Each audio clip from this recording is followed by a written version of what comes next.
రాజకీయ పార్టీ రాజకీయాల్లో ఏం చేయాలో అన్ని అని చేసి కేసీఆర్ చెప్పినట్టు ఫక్తు రాజకీయం అంతా చేసింది. అంతకుముందు కేసీఆర్ చేశాడు ఫక్తు రాజకీయం, ఇప్పుడు రేవంత్ రెడ్డి చేశాడు. కాంగ్రెస్ నాయకులు చెప్తున్నారు కదా, నీవు చెప్పిన విధే నీరదాక్ష అని. సో మునుగోడులో బీఆర్ఎస్ ఎట్లా గెలిచింది, మీకు ఇతర చోట్ల ఎలా పాలేరులు ఎట్లా గెలిచింది, నారాయణఖేడ్ ఎట్లా గెలిచింది.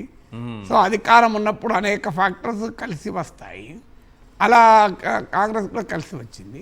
So it was a managed win. ఒక రకంగా రకరకాల ఫ్యాక్టర్స్ను తనకు అనుకూలంగా మలుచుకోవడం వల్ల ఎన్నికలు గెలిచారు. అయితే ఏ బేస్ లేకుండా మేనేజ్ చేస్తే కేసీఆర్ గెలవలేదు, రేవంత్ రెడ్డి గెలవలేదు. అప్పుడైనా కేసీఆర్ అయినా ఇప్పుడు రేవంత్ అయినా ఒక బేస్ మీద మేనేజ్ చేశారు, గాలిలో చక్రం తిప్పలే. మీకు ఇప్పుడు కూడా జూబ్లీహిల్స్లో ఏమీ లేకపోయినాము, కాంగ్రెస్ ఓడిపోయినా 40% ఓటింగ్ అయితే వచ్చేది గ్యారంటీగా.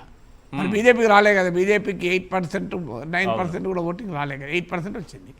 అందువల్ల మీకు కాంగ్రెస్ పార్టీ ఒకవేళ ఓడినా ఎన్నిక, అజ్యూమింగ్ దట్ ఏమీ చేయలేదు రేవంత్ రెడ్డి, కాంగ్రెస్ పార్టీ మేనేజ్ ఏం చేయలేదు అనుకోండి, అయినా ఐఎమ్ షూర్ 40% ఓటింగ్ వచ్చేది. సో అందువల్ల డెఫినెట్గా కాస్త బలం ఉంది, కాస్త వాపు ఉంది, కాస్త బలుపు ఉంది. వాపు మాత్రమే ఉందని బీఆర్ఎస్ అనడం తప్పు, రైటు. ఇది మొత్తం బలిపే అనుకుంటే కాంగ్రెస్ అనుకుంటే మునుగుతుంది.